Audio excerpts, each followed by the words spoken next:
Bismillahirrahmanirrahim. Assalamualaikum warahmatullahi wabarakatuh. Waalaikumsalam warahmatullahi Alhamdulillahirrabbilalamin. Wassalatu wassalamu ala rasulillah. Saya sekarang sedang berada di sebuah masjid ikonik. Masjid ikonik yaitu masjid apa? Masjid Lause ya. Ya. Ini di depan saya sekarang ada ketua DKM. Wah, ini Aki Hans panggilannya. Iya, iya. Ustadz nih, sebenarnya Ustadz nih. Enggak bukan. Yang namanya Ustadz yang begini nih. Astagfirullah, bukan. Oke, kita Fakir, Al-Fakir. kita panggil Hans saja ya. Iya. Nah, Hans ini adalah juga seorang mualaf. Iya. Masya Allah. Nah, kita nih ceritanya pasti seru nih. Nanti ada beberapa sesi kita tanya sama Hans tentang perjalanan daripada Hans sendiri menuju Islam, juga bagaimana tantangannya memimpin Masjid Lause ini. Masjid Lause ini masjid yang sebenarnya kalau di kalangan Muslim Chinese itu sangat terkenal. Tapi saya sendiri baru kali ini datang ke sini ya. Malu-maluin. Alhamdulillah. Ya, tadi kita juga sudah bertemu dengan bapak-bapak pengurus DKM di sini. Masya Allah, ternyata masjid ini memiliki sejarah yang cukup panjang. Ya, juga dari pendirinya Bapak Haji Abdul Karim Uy. Abdul Karim Uy, ya. Yeah. Uy Cheng Hin. Ya. Uy Cheng Hin, Masya Allah. Berarti marga Huang dia. Baru tahu saya ternyata. Itu ada clipping koran, ternyata Bapak Karim ini salah satu pendiri BCA. Betul kan? Betul. Setelah kemudian diambil oleh Pak Lim Swee Leong. Iya, betul. Waduh, gua dulu lama kerja sama Lim Swee Leong. Oh, kenal ya? Ya, begitulah. Ya, tapi kita nggak ngomongin itu ya. Kita sekarang ngomongin Hans. Wah, masa ngomongin Lim Swee Leong? Nah, Hans ini boleh cerita nggak aslinya mana? Kalau asli dalam artian kewarganegaraan, saya lahir di Jakarta. Dari Jakarta. Orang tua? Anak sumber waras. Oh, sumber waras, Grogol. Iya. Oh, anak Grogol rupanya. Iya. Dulu bercandanya gitu. Ini Tapi ini bukan Gang Macan ya, bukan ya? Bukan Gang Macan. Bukan. Oh, bukan. Kalau itu macannya itu di tahun lahirnya. Oh, tahun lain. Lahirnya di tahun macan, tapi nggak di Bang Macan. Ya. Hans dari keluarga asli mana? Kalau asli bener-bener maksudnya kampung halaman dan nasab gitu, orang tua datangnya dari mana? Kalau dari silsilah mama itu kita sebutnya Waikung ya, untuk kakek dari nasab ibu ya. Waikung itu orang provinsi Guangdong dari kota namanya Tabhu. Yang di situ provinsi Guangdong ya, kalau yang di kota itu dia nggak berbahasa Cantonese, dia Hakka jatuhnya. Oh, orang Ke. Ke ya. Iya. Papa dari Meisian, kalau kita sebut Moyan gitu. Gua mah iya aja, gua nggak tahu kan. Iya. Terus. Lalu qadarullah mereka ketemu di sekolah dan tahun 80-an ganti nama dan ganti WNI, terus saya lahir 86. Oh, baru tahun 80 papa ganti nama? Iya, mereka tuh lahiran tahun 50-an. Oke. Memang zaman itu sih masih rata-rata yang Chinese pasti WNA. Enggak, papa saya tahun 60-an ganti namanya. Ini gitu. Tahun 80-an baru ganti nama. Tahun 80-an, iya. Oke. Tahun 80-an. Berarti masih punya SBKRI? Masih. Ada tuh arsipnya, ada tuh. Karena pernah lihat tuh. Ya walaupun sekarang udah nggak berlaku kali ya. Iya. Katanya sekarang udah nggak berlaku. Katanya. Iya, nggak tahu ya, kalau Allahu alam ya, kalau kolektor dilelang laku. Oh, dilelang. Siapa tahu laku digadein loh. Iya, bisa jadi. Tapi jangan ya, jangan. Oh, berarti papa mama lahir di Jakarta. Papa iya, mama lahir di Bandung. Tapi iya, Bandung. Mereka bertemu di Jakarta, hijrah ke Jakarta, sekolah di Jakarta, dan qadarullah saat itu masih ada yang kita sebut Zhongwen Juexiao, berarti sekolah Chinese. Oh, itu beruntungnya. Pantesan anaknya masih bisa ngomong Mandarin ya? Iya, alhamdulillah. Gua nih yang Cina hilang. Bisa di recover kok memorinya. Udah seumur segini gimana mau recover, belajar bahasa Arab aja susah bener.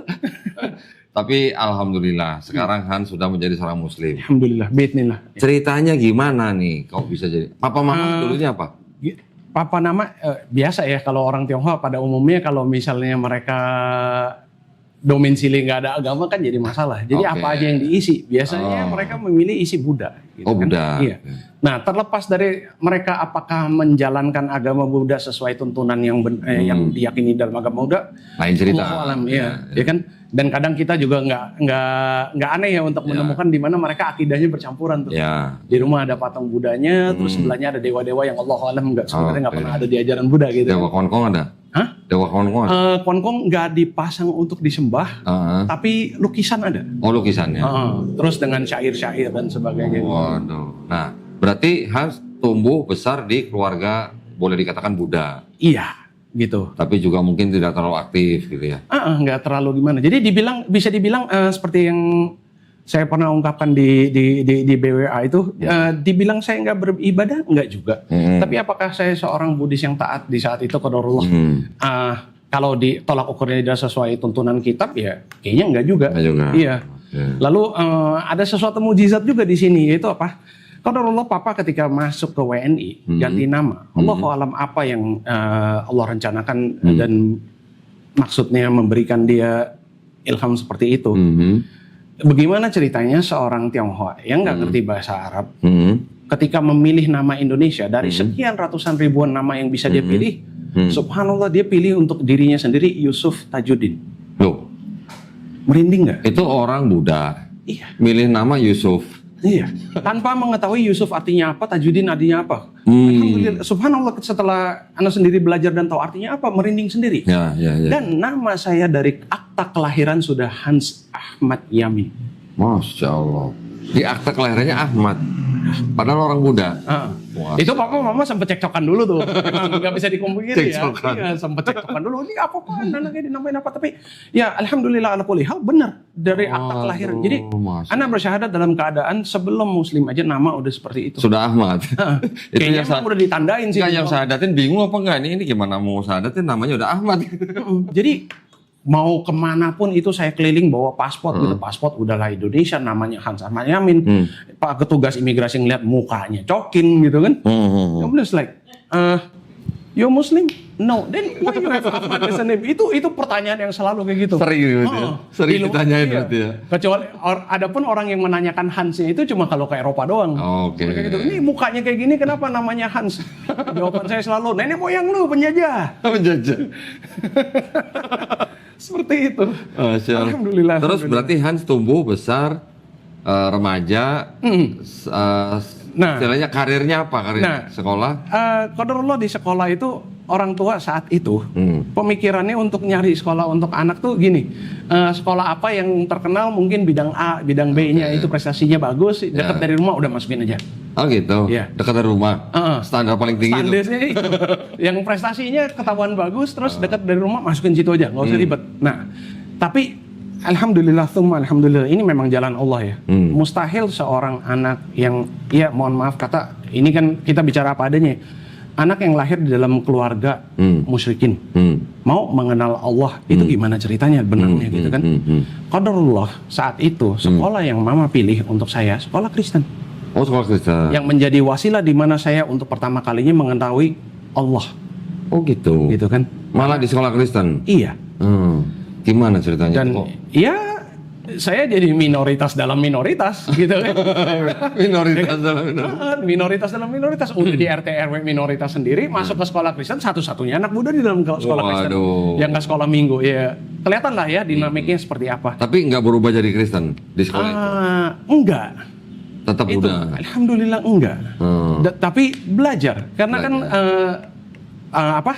mata pelajaran agama ya otomatis Kristen. Terus setiap minggu kebaktian itu kan diharuskan. Jadi enggak sekolah yang kayak ini berarti mata pelajaran yang boleh bebas, enggak. Jadi anak berada di dalam gereja, anak berada di dalam kebaktian, ngelihat mereka mengkaji apa dan sebagainya, dan kisah-kisah para anbiya alaihi salam ajmain. Jadi kenal dari situ. Oh gitu. Jadi sekarang kalau dikilas balik dan kita anak benar-benar renungkan kisah ini, inilah sunatullah, inilah jalan Allah gitu, di saat itu. Dikenalkan Allah itu siapa. Itu SMA? Itu dari SD. Dari TK SD. Bahkan. Buset. Iya, anak masuk ke sekolah itu TKB sampai qadarullah tahun 98 itu selesai Eptanas. SMA? SD, tetap SD tahun 98. Karena lahir 86, terus 98. Dan qadarullah saat itu rencananya memang orang tua tuh mau kirim keluar. Tapi karena kejadian 98 dimajukan keberangkatannya. Oh, jadi berangkat keluar negerinya setelah 98 itu? Iya, setelah 98 itu. Masih SD? Masih SD, betul. Terus ke Singapura. Singapura Qadarullah, dan di situ di situ baru benar-benar terbuka wawasan gitu. Kalau bilang kita bermuamalah sama muslimin, dulu di rumah RT RW sekeliling iya orang Islam semua, tapi muamalah itu tidak akan benar-benar terasakan juga. Dan Ana jujur nggak ingat di saat itu tuh di dekat rumah tuh ada masjid apa enggak. Kalau denger azan dan sebagainya tuh biasanya dari TV. Oke. Iya. Ya, ya. Dan dulu kan kalau di buku pelajaran apa ya, pelajaran IPS, PMP gitu, Islam kan diajarkannya kan beda dengan apa yang kita yakini. Kami di saat itu di sekolah Kristen taunya Islam diajarkannya itu adalah apa? Oh, Islam ini adalah singkatan. Oh, Isya, subuh, zuhur, asar, maghrib, gitu taunya gitu. Oh, ini dari sholat 5 waktunya, nggak ada orang yang menjelaskan Islam itu artinya adalah salam, aslam dan sebagainya, berserah diri dan jalur keselamatan. Islam is about peace. Allahu alam. Tapi intinya nggak ada kan di saat itu. Jadi taunya Islam, oh ya udah begini aja yang di. Ini kopinya mana nih, kopinya Hans? Nggak apa-apa, slow. Oh, kopi dong. Masya Allah. Terus di Singapura berapa tahun, Hans? Di Singapura itu dari tahun 98 akhir sampai sebenarnya lama. Ana setelah kuliah pun juga di Singapura. Iya. Jadi qadarullah di saat itu ada universitas dari US yang bekerja sama dengan Singapore Institute of Management. Jadi Ana kuliahnya ambilnya degree US itu. Oke. American degree. Di Singapura. Nah, jadi karena latar belakang SD itu SD Kristen dan taunya itu adalah Kristen, ya kita nggak bahas dengan semua pertanyaan-pertanyaan bocah nakal yang ada ya. Tapi intinya adalah apa? Muamalah dengan muslimin itu hampir dikatakan ya hampir tidak ada. Adapun experience dengan interaksi dengan muslimin itu terjadinya setelah di Singapura. Di Singapura. Iya. Karena qadarullah saya masuknya itu ke sekolah negeri. Di Singapura? Government school. Oke. Yang memang disitulah baru ngeliat tuh. Kalau hari Jumat dan pas di bulan-bulannya di mana azan Jumatnya itu lebih maju, waktu sholatnya mereka diizinkan untuk meninggalkan kelas terlebih dahulu. Misalnya lagi Ramadan terus seperti apa gitu kan. Terus pernah duduk sebangku dengan anak Melayu, dengan anak India yang qadarullah Islam juga. Baru tuh kenal sedikit. Tapi tetap suasananya sebenarnya subhanallah tidak berubah. Sebagaimana di Indonesia tidak ada orang yang mendakwahi saya. Di Singapura juga ada. Sebenarnya enggak. Tapi bedanya gini. Kalau di topik-topik tertentu, setidaknya mereka ada usaha ikhtiar seminimal apapun itu untuk bilang, oh, if we are for us, we Muslim is like this. Oke, ya. Weh. Jazakallah khair. Pamer dulu. Teman kita akhirnya sampai ini ntar akan jadi pengurus Masjid Lause nih. Masya Allah. Ya lo bantu Kohan ya di sini ya. Oh. Ini lama-lama masjid ini jadi kampung Cina ya. Kampung Islam yang Cina gitu ya. Wah, Masya Allah. Sampai lepas kuliah di Singapura. Iya. Itu belum kenal Islam. Sebenarnya gini, kalau dibilang belum kenal Islam, bisa dibilang kenal Islam yang seharusnya belum. Atau hanya baru kenal Muslimnya. Iya, betul belum seperti kenal itu. Islamnya. Iya, karena gini. Ini kalau diruntut, Anda kasih ringkasnya aja ya. Qadarullah tahun 98 ketika terjadi itu kan zaman email tuh. Belum ada YM, belum ada MSN segala macam. Yahoo mail ya. Bahkan belum, sebelum itu kan Hotmail dan sebagainya kan. Oh, Hotmail ya. Pokoknya ingat gak? Dulu kan sering seliweran chain mail tuh. Yang forward. Allahu alam sumbernya dari mana soalnya. Gitu kan. Nah, itu tuh kami banyak mendapatkan kisah-kisah. Kumpulan-kumpulan dari korban-korban 98 yang kalau kita tarik benang merahnya selalu dikatakannya begini, ketika ada oknum yang dikatakan mungkin dia sebenarnya belum tentu muslim, tapi mungkin bisa aja menyusup dan menyerupai muslim gitu kan. Kita sih sebenarnya kayak begitu aja. Tapi benang merah dari semua cerita itu adalah apa? Ketika ada oknum melakukan suatu perilaku yang jatuhnya maksiat dan bertentangan dengan ajaran Islam, selalu dikatakan dia melakukan itu dengan bertakbir. Itu yang gimana ya? Jadi sebenarnya jadi gimana ya? Maka kalau dari kacamata itu nggak bisa kita salahkan 100% juga kan orang yang benci sama muslimin di saat itu. Cara-cara orang di luar Islam yang ingin memframing Islam. Jadi dikatakan gitu. Allahu alam itu sumbernya dari mana gitu ya. Dan khususnya kalau untuk saya sendiri karena papa punya saudara yang rumahnya korban dijarah. Jadi cerita-cerita kayak begini nih nggak bisa dibilang cuma kabar burung yang lewat. Terjadi. Iya. Tapi belum tentu foto-foto yang disebarkan itu benar-benar yang ada di Jakarta. Betul. Dan ditambah lagi media juga kan di saat itu koran apa segala macam, ketika ada keributannya juga kan fotonya jelas ada dan sebagainya. Jadi timbullah semacam apa ya, minimal kalau nggak perasaan negatif tapi timbul semacam pertanyaan, kok Islam jadi gini? Ya, stigma negatifnya ada. Karena yang anak ingat ketika lagi kecil, walaupun di SD Kristen pun gitu kan, Islam yang dipotretkan di dalam TV, bagaimana mereka melakukan wudhu, melakukan sholat, terus pesta-pesta Ramadan yang ada di TV kan nggak seperti itu gitu. Ya kan? 98 ya, 2001 WTC lagi. Betul sekali. Cuman jujur, kalau dari perspektif Ana ya saat itu qadarullah, kejadian WTC itu ini memang benar kuasa Allah deh. Ana bersaksi. Gini, WTC kejadian tahun 2001, berarti saya saat itu udah kelas berapa? Kelas bisa dibilang mungkin SMP kelas 2, ya? Kelas 2 beranjak kelas 3, iya. Kayak begitu. Nah, di situ tuh udah mulai pembagian mata pelajaran tuh, alirannya masuknya ke sains ke apa segala macam. Nah, tapi ada IPS yang diwajibkan. Qadarullah saat itu pelajaran IPS kami memang bahasnya konflik dan teror. Oh gitu. Sehingga kami udah dibekali referensi dari sisi akademik yang cukup netral dan cukup objektif. Ketika ada orang mau memframing misalnya bilang, oh not all Muslims are terrorists but all terrorists are Muslim, itu naluri kita sebagai bocah yang belajar itu bantahnya gini. Iya, tapi kejadian yang di Irlandia ketika ribut-ribut sama UK yang melakukan aksi teror kan yang Katolik. Iya. Itu gimana tuh? Nah, biasanya orang-orang yang berargumen seperti itu dengar bantahan kita diam. Iya. Jadi di semua agama itu pasti ada kelompok ekstremis. Pasti ada. Betul. Dan di luar ekstremis itu juga sebenarnya agama itu pada titik awalnya pasti dianggap radikal kan, karena beda sendiri, memulai hal yang baru gitu kan. Sehingga ya kasarnya gini, Jenderal Sudirman kalau di mata orang Belanda saat itu dia teroris. Iya. Ya kan? Betul. Itu. Tinggal dari mana ngelihatnya. Betul. Nah, qadarullah kami di saat itu udahlah di dalam umur yang nggak terlalu care dengan beginian, ngelihat berita di TV juga ya paling notabene itu kayak gibah di kantin doang. Lu lihat nggak tuh TV kemarin ada berita begini gitu kan. Terus ditambah lagi bekal pengertian kayak begini, sehingga muamalah kami di saat itu selaku non muslim dan muslim sebenarnya nggak terlalu gimana-gimana. Allahu alam untuk orang-orang yang lebih dewasa di saat itu seperti apa, tapi experience-nya Anda sebenarnya nggak terlalu itu. Nah, tapi memang di satu sisi lagi nggak bisa dipungkiri, bekas experience anak ketika lagi di sekolah Kristen itu memang ada bekas tertentu juga. Yaitu gimana? Memang banyak yang saya pertanyakan, tidak mendapatkan jawaban yang memuaskan, bahkan tidak juga mendapatkan sikap yang ketika Anda bertanya itu nggak ditanggapi dengan baik. Lalu kesimpulannya selalu, ya begini nih anak kalau misalnya nggak dijamah sama Roh Kudus atau ya, rohnya roh jahat atau imani saja. Iya, jadi qadarullah ya udah minoritas dalam minoritas terus kafir pula gitu kan kalau di mata mereka kan gitu kan. Ya paling jawabannya kan imani saja. Padahal waktu itu kan belum ada imani ya. Betul, nggak begitu mereka jawab. Sekarang ada imani, ada flash gitu ya. Dan mereka di saat itu qadarullah jawabnya kalau nyambung. Tapi oke lah whatever, akhirnya siapa Hans lulus kuliah di Singapura. Iya. Kembali ke Indonesia atau berkarir di Singapura? Enggak langsung berkarir di Singapura juga. Jadi gini, Ana dari kecil udah diajarkan musik.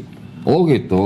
Iya. Tar dulu. Ini dengar-dengar nih dulu pesaingnya Ustadz dari Sulaiman katanya. Enggak. Dia senior. Senior. Dia senior. Oke. Saya belakangan. Sama-sama di jalur musik ya. Jadi qadarullah beliau udah hijrah duluan. Iya. Anda masih dalam lingkaran setan saat itu. Gitu. Yang lebih kelam lagi. Nah ini ada kisah tersendiri juga yang nggak bisa dicopot benang merahnya gitu. Karena subhanallah ketika saya di sekolah Kristen tidak mendapatkan semua yang saya perlukan itu, yakni jawaban-jawaban yang memuaskan dan sebagainya. Namanya orang punya pertanyaan nggak terjawab itu dia juga akan tetap menarik kesimpulan.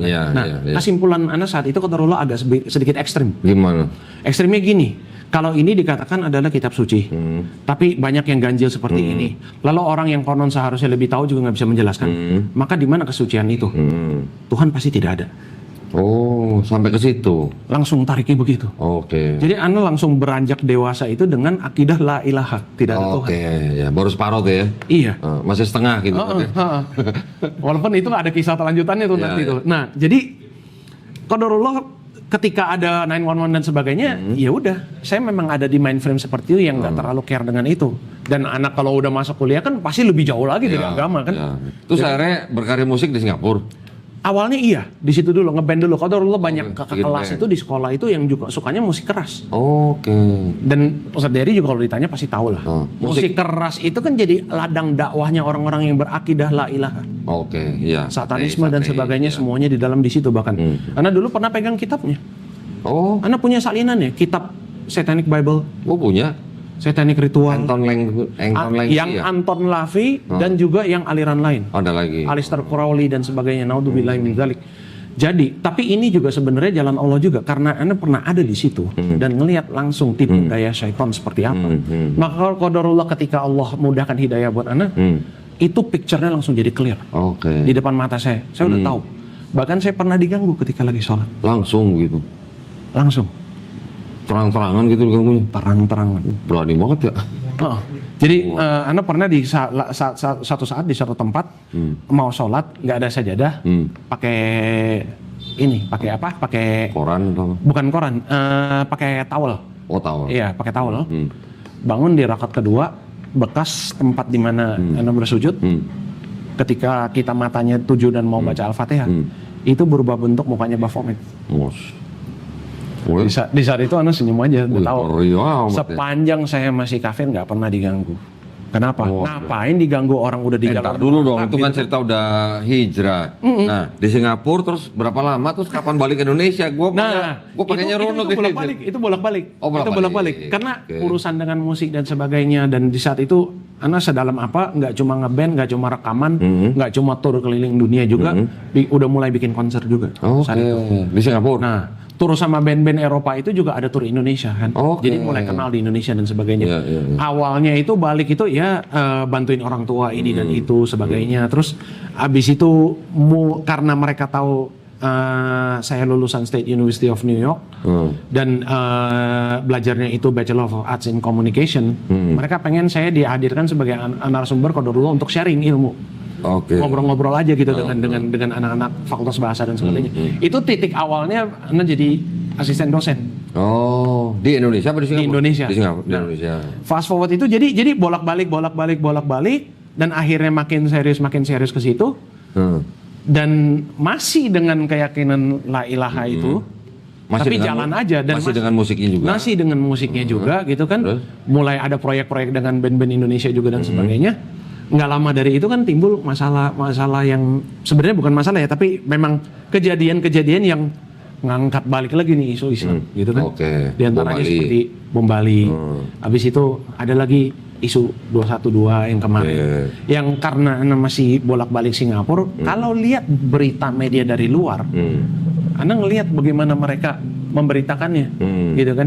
Di saat itu kan banyak sekali diksi-diksi kata-kata itu kalau untuk digunakan untuk mendeskripsikan orang-orang yang ada di panggung 212 itu pasti digunakannya adjektifannya adalah Islamic hardliner. Seakan-akan Islam itu terkafling-kafling ada garis kelas, garis lembek dan sebagainya. Padahal ini kan satu umat aja. Yang fair itu kan mungkin dia adalah Muslim tapi mungkin tabiatnya lebih sedikit keras, gitu kan. Mungkin dia Muslim tapi tabiatnya mungkin lebih lembut. Kalau ini enggak, di framingnya seakan-akan Islam tuh ada yang liberal, moderat. Jadi inilah ya, upaya labeling ya. Dan ditambah lagi berita-berita di saat itu dicampur baur dengan berita-berita yang juga tercampur dengan oknum-oknum yang mensup di situ yang bikin kerusakan di samping-sampingnya. Padahal yang tahu mah 212-nya kan nggak apa-apa sebenarnya. Nggak ada rumput yang dirusak. Iya kan? Sampah juga bersih. Cuman memang kita nggak bisa tutup mata 100% juga. Tidak ada yang kecil-kecil yang di samping. Karena memang banyak tuh saat itu kan udah mulai ada Instagram juga dan sebagainya. Video-video taksi ditimpukin sama orang yang berjubah putih. Padahal dia belum tentu Muslim. Syekh Ali Jabir juga kan, beliau rahimahullah kan cerita tuh. Dia terkena ini kan, gas karena ada orang yang lempar duluan. Qadarullah katanya ditangkap, KTP-nya bukan Islam. Jadi kacau ya Bang ya. Tapi kasusnya ditutup begitu aja, nggak dilanjut. Siapa menjadi siapa kita nggak tahu. Tapi kalau di luar mereka, jazakallah, di luar mereka pasti nangkepnya adalah apa? Ini kan kacamata wartawan meliput apa Islam, adanya. Maka dikait-kaitkan tuh ceritanya tuh biar bumbu-bumbunya sedap tuh untuk konsumsi kan. Lalu nggak lama dari itu 2018 yang di depan Tamrin ribut-ribut pilpres. Nah ini kan viralnya lebih viral lagi karena apa? Sampai ada video polisi yang teriak di tengah-tengah masa gitu kan. Kalian ini sebenarnya maunya apa? Yang sebelah sini teriaknya Allahu Akbar. Sebelah sini juga teriaknya Allahu Akbar. Kalian maunya apa? Kalian sadar nggak ini sebenarnya saudara apa sih yang kalian cari? Iya. Nah, Bismillah. Alhamdulillah. Seperti yang Ana udah ceritakan di podcast sebelah di BWA ya. Jazakallah khair. Kawan-kawan di sana ya. Terus? Qadarullah di saat itu Allah udah mulai menggiring nih. Jadi begini, karena di saat itu sebenarnya lagi panas-panas ya. Seperti orang yang tadi kata Ana ceritakan, orang-orang yang di dalam musik keras itu banyak yang mendakwakan akidah la ilah, ya kan?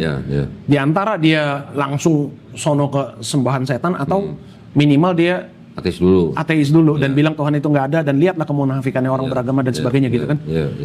Ini kan pancingan untuk bahan ya, untuk nulis ya. Nah, baru Ana mau melakukan itu. Qadarullah di saat itu Ana punya satu kebiasaan buruk. Kalau ngecas HP itu selalu di pinggir, dekat casannya. Ana lupa mau ambil apa, berdiri, ketarik kabelnya. Terus? Copot. Itu HP dalam keadaan tidak terkunci ketika jatuh. Qadarullah terbukanya YouTube dan newsfeed depan. Nah, ini kenapa menjadi penting? Ada satu catatan samping. Selama itu anak kalau buka YouTube itu nggak pernah langsung buka dari aplikasinya. Selalu dari Google Search. Saya masukin channelnya dulu, klik dari situ API buka. Baru. Biar algoritmanya nggak rusak masuk aneh-aneh. Qadarullah di saat itu kebukanya front newsfeed. Siapa? Kebukanya di laman depannya yang tercampur itu. Dan karena anak ngambilnya begini dan dalam keadaan YouTube-nya terbuka dan tidak terkunci, itu qadarullah jempol kesentuh salah satu video. Video apa? Video kumpulan fatwa-fatwa beberapa para asatidz dari Indonesia dan juga dari luar. Seperti Ustadz Khalid Basalam, Ustadz Firanda, Ustadz Syafiq, ada Mufti Meng, Syekh Yusuf Estes dan sebagainya, yang dimana mereka dengan bahasa yang cukup lunak tapi tegas nadanya, mengatakan sejak kapan muslimin diajarkan untuk boleh beribut-ribut kayak begini? Antum semua mengaku bahwa antum adalah bagian dari umat Nabi Sallallahu Alaihi Wasallam. Nabi perang aja pohon nggak ada yang dihancurkan. Kalau kalian muslim berhadapan dengan muslim bisa sampai kerusakan kayak begini. Dari mana ini? Siapa yang ngajarin? Siapa yang ngajarin? Terus Mufti Meng juga ngomongnya sama segitu. You know, the Prophet peace be upon him has specifically shown us the way we should advise our leaders, and it's not by violence, it's not by gathering in huge amount and then creating all these destructive blowbacks gitu kan. Dan memang di saat itu berseliweran juga banyak video-video yang menunjukkan kayak misalnya abang Gojek, tukang bakso, kena pentalan apa dia jadi victim dan sebagainya. Ini kan orang-orang yang saudara kita juga. Ini di yaumil hisab tanggung jawabannya akan seperti apa gitu kan. Mereka bahasnya kurang lebih seperti itu. Anehnya orang biasanya nalurinya kalau kebuka video yang bukan dia mau tonton dia langsung tutup kan. Aneh terdiam di situ. Terusin sampai habis. Dan dalam hati itu terbisikannya apa? Ada nih orang Islam kayak begini. Siapa mereka? Itu. Nah, karena ditontonnya cukup panjang dan sampai habis, itu di history kan ada. Karena tonton ulang. Pakai pen and paper, catetin. Nama mereka siapa? Siapa orang-orang ini? Isi dakwanya mereka itu seperti apa? Mulai dari situ. Tahun berapa itu? Iya, sekitar tahun 2018-an itu. Tahun 2018 dan itulah titik awal fase pencariannya sampai ya qadarullah akhir sebelum Covid tuh. Sebelum 2022 berarti ya? Enggak, 2019 akhir tuh, sebelum benar-benar lockdown. 19. Iya. Kan 19 belum Covid-nya. Belum ya. Tapi kan di Desember tuh baru mulai itu. Iya. Jadi dari 2018 yang ribut-ribut itu sampai situ itu fase anak belajar untuk mencari lebih tahu. Dan disitulah banyak nemu jawaban dari dulu masa kecil di Kristen tidak terjawab, di sini terjawab. Tapi masih main musik? Masih saat itu. Masih saat itu. Itu langkah stepnya tuh. Nah, jadi Allah tuh selangkah demi selangkah itu membersihkan. Anak ada aja idenya. Contoh gini. Anak qadarullah dulu pernah merokok dan berhenti merokoknya itu dipaksa sama Allah. Dipaksa. 2013 ingat nggak zaman Pak SBY itu pernah ada kebakaran hutan yang fatal banget sampai Singapura itu kena. Oh iya, yang protes-protes ya. Itu anak habis festival manggung di Bangkok. Terus? Rokok terakhir yang dikasih sama sanaan itu dari band yang dari Eropa lagi mau pulang perpisahan. Terus? Setelah itu pulang qadarullah di Singapura kabut itu besar dan itu udah lockdown. Makanya Singapura lockdown tuh cepet. Oke. Mereka tahun 2001 SARS udah lockdown. SARS Siaga satunya udah cepat. ingat SARS. Kabut itu lockdown lagi. Mereka sudah terbiasa dengan SOP-nya cepat. Ya, Itu ya. kita diperintahkan semuanya suruh ditutup, jendela nggak boleh dibuka 10 hari lebih. Karena memang nggak bisa dibuka jendelanya. Subhanallah, saat itu kalau misalnya jendela dibuka, itu asap masuk sedikit aja. Dalam nggak sampai 1 menit kita akan Batuk-batuk. susah. Di saat kayak begitu siapa yang kepikiran rokok? Tahu-tahu hari enggak, berarti Kododi perlu dikasih kondisi seperti itu. Enggak, tapi ingat saya dulu waktu SARS saya ke Singapura lewat tapi lewat Batam ya, lewat Batam. Jadi itu pun juga hari di-scan. ke-11 baru sadar, gua 11 hari lu nggak ngerokok. Ternyata bisa ya nggak ngerokok 10 hari gitu ya?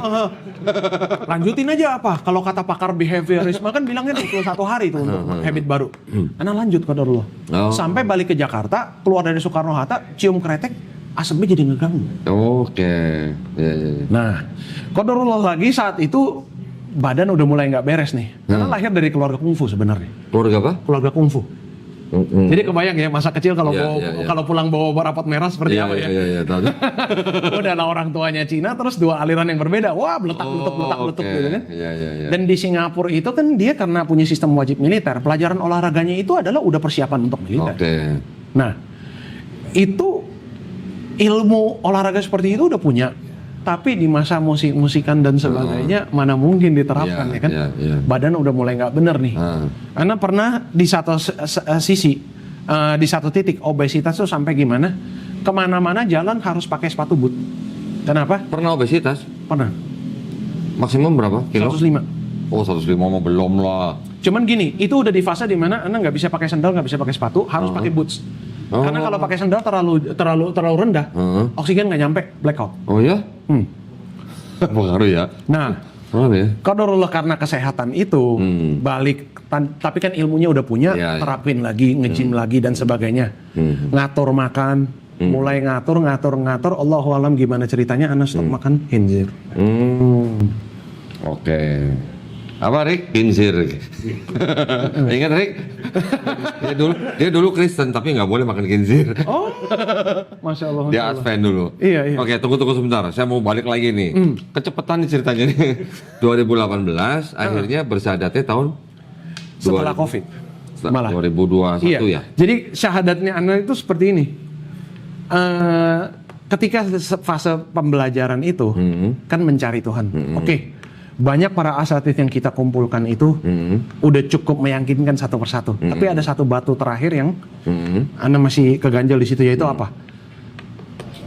Katakanlah Allah itu benar ada, susah banget sih untuk dilihat. Buat apa ngelihat? Nah itu dulu logika orang karena gini. Dan di saat itu Anda udah ngikutin kajian sana sini untuk mencari info aja, untuk lebih tahu aja. Pernah juga dengar sirah nabawiyah di mana Nabi SAW ditawarkan sebelum wafat, mau nggak umurnya dipanjangkan dan dikarisi semua kenikmatan dunia sampai akhir zaman gitu kan? Atau sekarang juga nyawanya dicabut. Lalu beliau SAW layaknya semua para anbiya memilih untuk pulang. Ya kan? Karena daripada iya ya kan, wal akhiratu khairun, ya kan? Dan itu di situ saya sempat ngerti sih, tapi jengkel juga. Sebenarnya Nabi kalau misalnya hidup kan kita masih mungkin lebih tertata gitu. Bisa jadi gitu kan. Saat itu mikirnya gitu lah. Nabi juga takut kali daripada mendingan pulang. Betul. Kan gitu kan. Orang pemikiran dunia gitu loh. Gitu. Nah, dengan logika yang sama juga, Allah kalau bisa dilihat kan akan lebih mudah orang beriman. Gitu. Nggak perlu iman dong kalau bisa dilihat. Betul. Setelah dipelajari lagi baru tahu. Nah, di saat itu tapi percaya nggak percaya, Allah tetap kasih jawaban.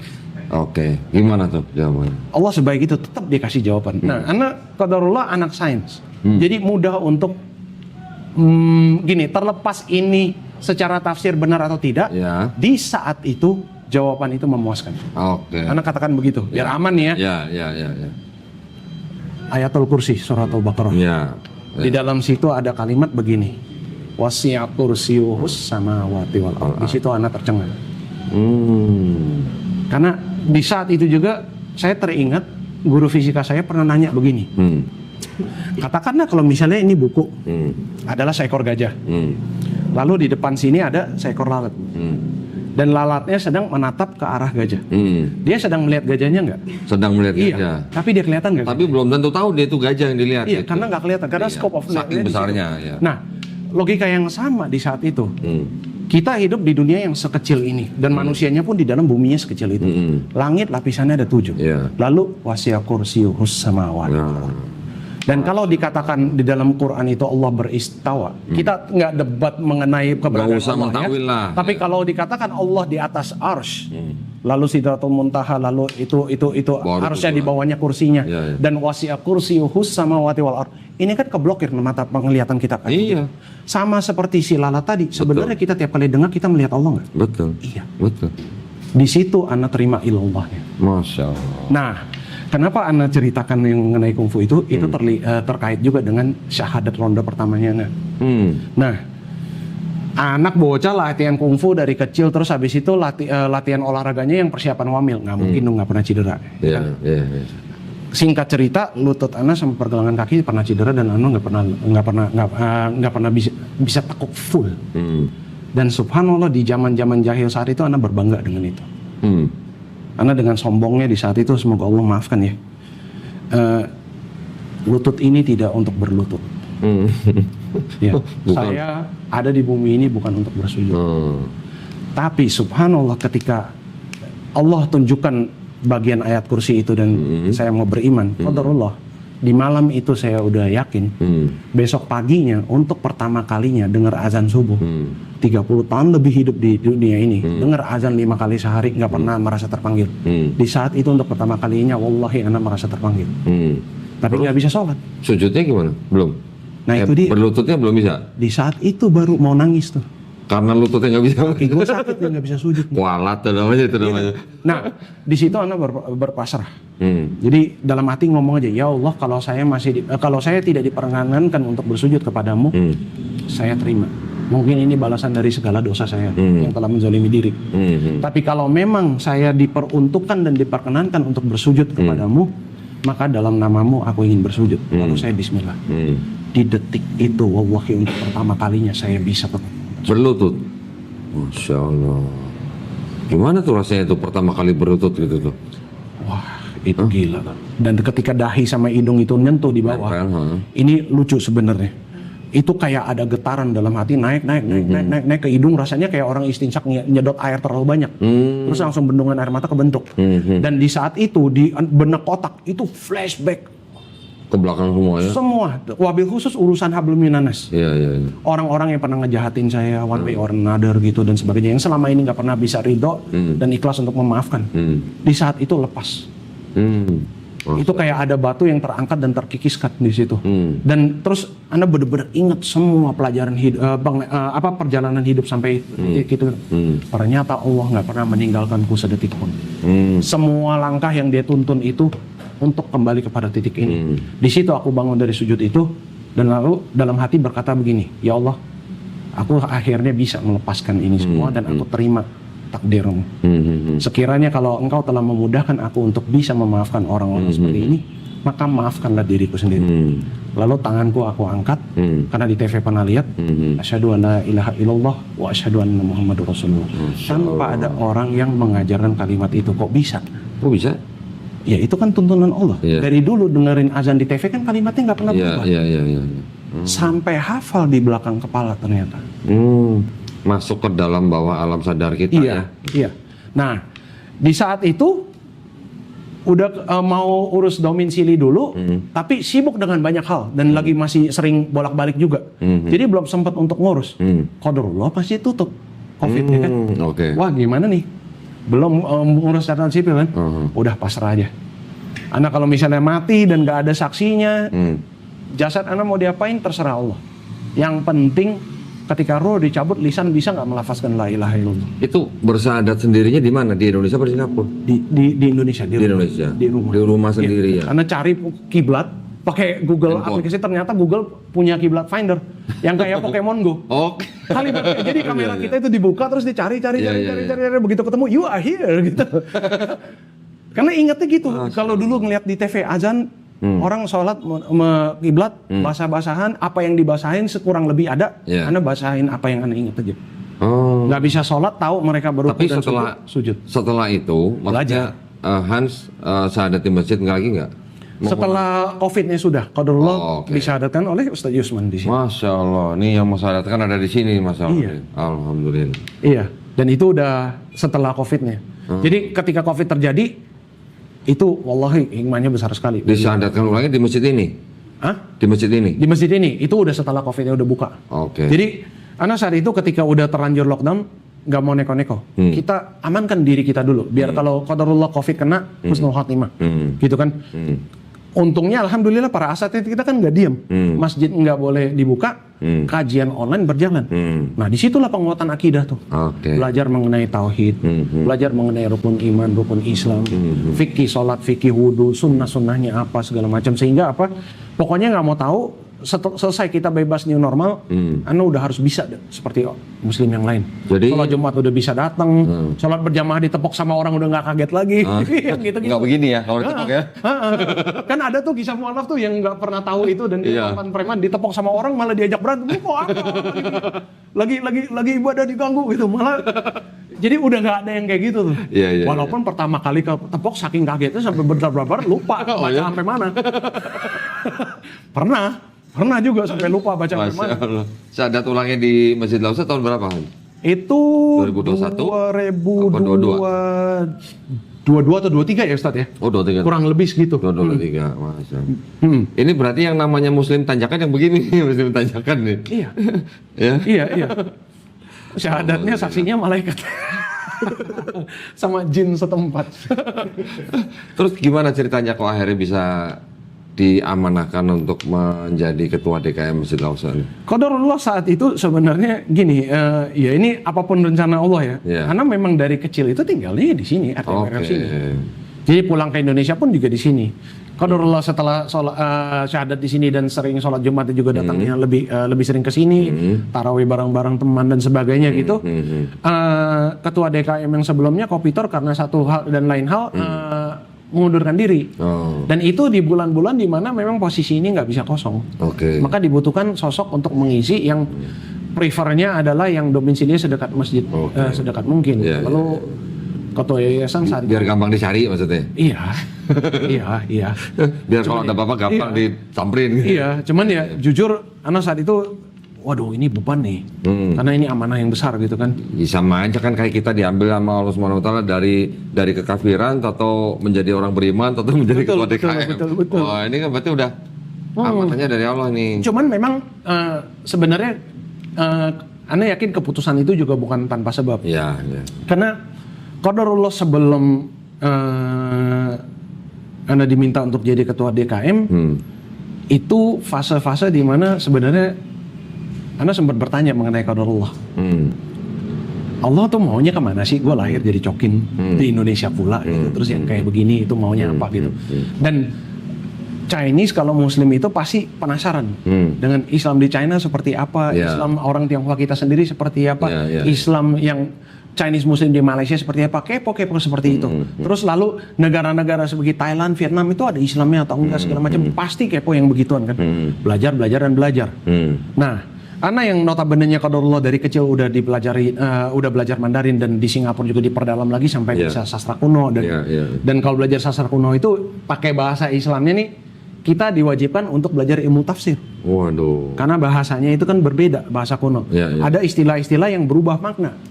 Bahasa yang kita gunakan sekarang yang disebut Pai Hua Wen sama bahasa kuno yang kita sebut Kuwen itu masih ada selisih jarak. Contoh aksara yang kayak tadi kita bilang, I hari ini kita ngertinya dia artinya cinta. I ini I love you gitu kan. Taunya gitu kan. I zaman dulu tuh artinya pelit, bakhil. Oh, kalau gua ini berarti gua pelit sama lu gitu. Jadi ada perubahan yang seperti itu sehingga kalau kita baca kitab-kitab kuno itu untuk mempelajari aksara kuno dan sastra kuno itu butuh untuk bisa tafsir. Sorry Hans. Saya dulu pernah dengar katanya kalau anak belajar artinya ini bisa bahasa Mandarin nih, bisa baca, bisa tulis.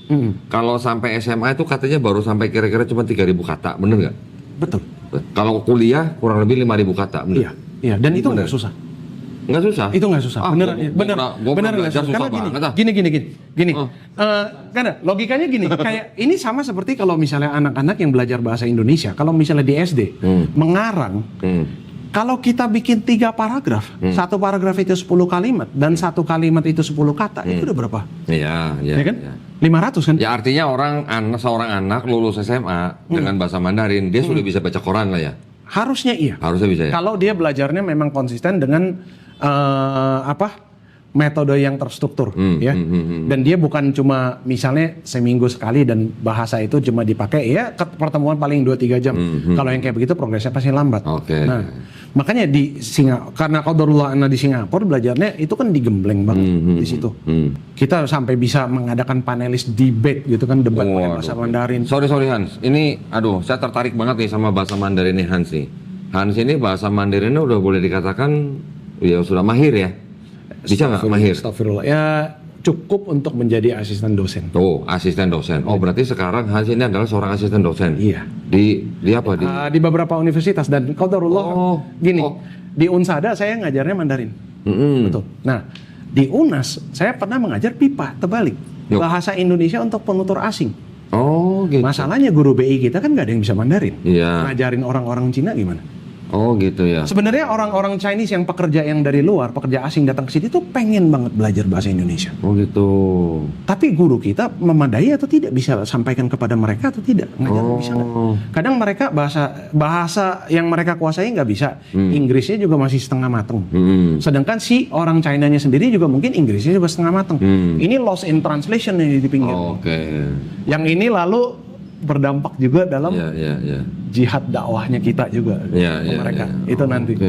Itu jadi banyak pentak begitu dan saya karena Bachelor of Arts-nya itu di Communication dan wabil khusus Intercultural Communication Research itu adalah bidang yang saya kelola. Jadi ketika saya mengajarkan bahasa asing kepada orang-orang ini, pintu yang saya pegang erat itu adalah communication yang antar budaya. Seperti gini. Ketika kita menjelaskan ke orang bule sama orang Cungko, orang dari China, thank you itu kita bilangnya terima kasih. Sebenarnya terima kasih itu maknanya apa? Kalau kita pakai logika pahamnya bahasa Arab ya, bahasa Arab kan itu ada makna lugawi, adalah makna istilahi gitu kan. Kalau terima itu kan artinya apa? Terima ya, terima. Receive gitu kan. Kasih itu kan ya apa yang dikasihkan atau bisa ditafsir sebagai feeling kasih kan. Maka ketika saya menjelaskan kepada orang China, terima kasih itu maknanya apa? Saya menjelaskan kepada mereka, ini kenapa pakainya terima kasih? Karena sesungguhnya apa yang kita lakukan adalah kita sedang menerima kasih berkah dari orang itu. Gitu kan. Yang penjelasan-penjelasan kayak begini nih dari kacamata budaya Indonesia yang nggak sampai ke mereka sehingga mereka sulit. Sama dibalik ke kita belajar bahasa Mandarin juga banyak guru yang nggak paham untuk menjelaskan kayak gitu. Contoh, anak-anak kita itu paling kesulitan itu belajar Mandarin itu bertabraknya di mana? Sense of time. Karena viewpointnya itu tolak belakang. Kita kalau misalnya ngomong kemarin, bulan lalu, konsep lalu dalam bahasa Indonesia adalah apa yang sudah di belakang sudah berlalu, masa depan di hadapan. Orang Cina nggak begitu. Orang Cina pola pikirnya terbalik. Yang di depan mata yang sudah terlihat itu yang sudah terjadi. Yang belum terjadi yang akan datang Allahu a'lam masih di belakang. Oh, terbalik ini ya, pandangnya. Makanya semua yang lampau dia pakai chen. Orang huruf yang sama dibaca orang Jepang mai. Yang di belakang future-nya pakainya hou. Itu tata bahasa selalu jadi miskom di dalam situ. Karena nggak dijelaskan dari pintu itu. Makanya ilmu tafsirnya menjadi penting itu di situ. Apalagi kalau udah masuk ke sastra kuno. Udah bahasnya kitab Konghucu, Confucius dan sebagainya, Taoisme, Lao Tse dan sebagainya. Itu udah harus kita paham bahasanya dan tahu tafsirnya. Waduh. Nah, ini udah mulai berat ini. Harus ngopi dulu nih, Bang. Nah, ini sacap ya. Enggak, gua taunya sacap sampai karena itu nomor rekening sama samcan ya. Waduh, samcan lagi. Itu perlu, samcan perlu tahu ya kan, karena kita kan udah nggak boleh nyentuh ya kan? Kalau dikasih harus tahu itu apa. Masya Allah. Cuman ya itu, jadi dengan pengetahuan seperti ini, qadarullah konteksnya apa? Sebelum Ana diminta untuk menjadi ketua DKM, di sini kami qadarullah lagi didatangi banyak sekali calon mualaf dari Cungko. Yang nggak bisa bahasa Inggris dan bahasa Indonesia, sehingga para asatidz kita dari masjid lain pun kewalahan menghadapi mereka. Ini pertama, ini orang syahadat niatnya apa? Kita nggak bisa cross check, ya kan? Kedua, mau ngajarin dia wudhu dan sholat gimana ceritanya? Caranya, bahasanya, masa cuma kasih lihat video doang? Mentok cuma bisa bawa penerjemah kan. Kalau penerjemahnya Muslim, kalau penerjemahnya non Muslim, bagaimana dia menerjemahkan zakat? Bagaimana dia menerjemahkan tayamum, wudhu, mandi junub? Istilah-istilah kayak begini yang qadarullah di dalam fakultas Mandarin aja, ukhti kita dan ikhwan-ikhwan kita yang belajar Mandarin, kalau ditanya mereka masih terbata. Saya suka iseng tuh sama mahasiswa-mahasiswa itu. Ini udah semester berapa? Udah mau skripsi? Iya. Ngomongnya udah fasih ya? Iya. Wudhu sama tayamum Mandarinnya apa? Masih terdiam. Masih bingung. Nah, kebayang nggak kok situasinya? Kalau misalnya ada orang Cungko mau syahadat, nggak lama Allah kasih dia calon makmum, orang kita yang nggak bisa bahasa dia juga, ngobrolnya aja mereka berdua masih pakai Google Translate. Itu setelah ijab qabul mandi junub siapa yang ngajarin? Kenapa dari tadi mandi junub ya? Enggak, tapi memang ini bahasannya. Jadi kita kalau misalnya masuk ke situ, fikihnya, syarat sahnya, bagaimana dia pahami? Karena kan itu berurusan dengan sah atau tidaknya sholat wajib media. Betul. Seperti yang tadi tuh di WA yang antum lihat tuh, udah ada calon mualaf kita nggak tanggung-tanggung nanyanya perihal masbuk. Dalam bahasa Mandarin pula. Gitu. Ada berapa mualaf yang dibina di sini? Di sini, sebenarnya lumayan. Angka data yang aslinya Ustadz Naga yang lebih tahu. Ustadz, pembinaannya gimana? Mereka datang ke sini? Iya, datang ke sini dan sebagainya. Terus kalau kita di sini majelis taklim itu setiap ahad ada. Walaupun memang sebenarnya jemaahnya itu lebih banyak akhwat ya yang datang ya. Kita perlu gencarkan lebih lagi untuk yang ikhwan gitu. Ini juga salah satu masalah nih. Misalnya kita ke calon mualaf orang Cungko, nggak bisa bahasa. Kita kalau mau tanya dia udah hitam atau belum, itu juga masalah kan. Ya berarti yang nanya ketua DKM-nya dong. Terpaksa. Jadi sebelum Anda menjadi ketua DKM, begini dong. Begini. Masa iya kita tiap kali mau ngomong sama dia, kita ke pasar kita beli pisang sama bau gunting gitu kan. Pisang dipotong gitu. Entar dia kira, makan pisang. Orang Islam itu diwajibkan potong pisang. Entar dia kira makna harafiahnya yang diambil gitu kan. Nah itu yang hal-hal kayak begini. Penting juga ya, walaupun kelihatannya kecil tapi penting. Iya. Nah, itu titik baliknya dari itu kok. Yang pertama kali Anda ketemu antum di majelis itu yang disampaikan itu.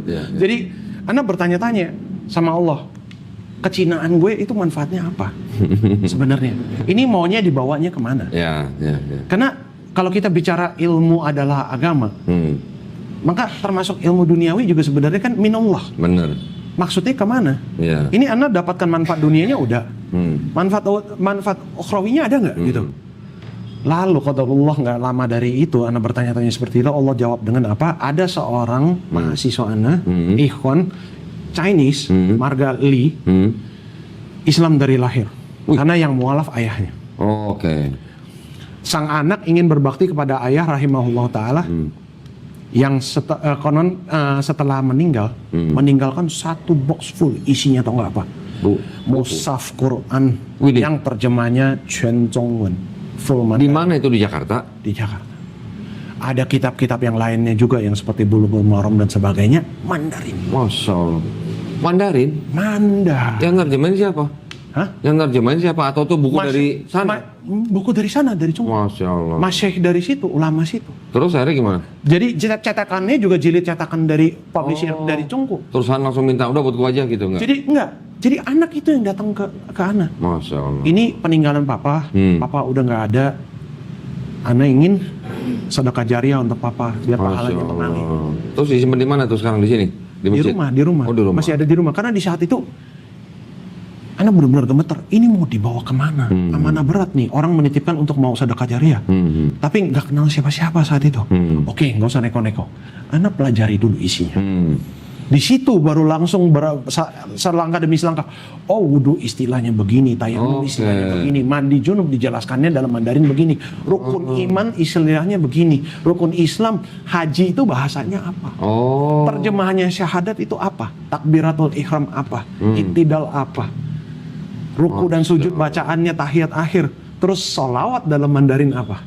Wih, keren itu. Yang kayak begini kan nggak akan. Coba sholawat dalam ya kan? bahasa Mandarin gimana? Waduh, itu susah loh sebenarnya. Karena tata bahasanya pakai tata bahasa kuno. Iya. Ya. Yuan an la suyu an la de shi zhe yong de an ning he an quan. Ingat nggak? Itu versi pertama. Itu versi yang water down-nya untuk kalangan awam. Ada yang bakunya lagi seperti syahadat yang kemarin Iya, yang udah kirim. Yang bakunya kalau pakai bahasa kuno, yang benar-benar itu perlu ditafsirkan.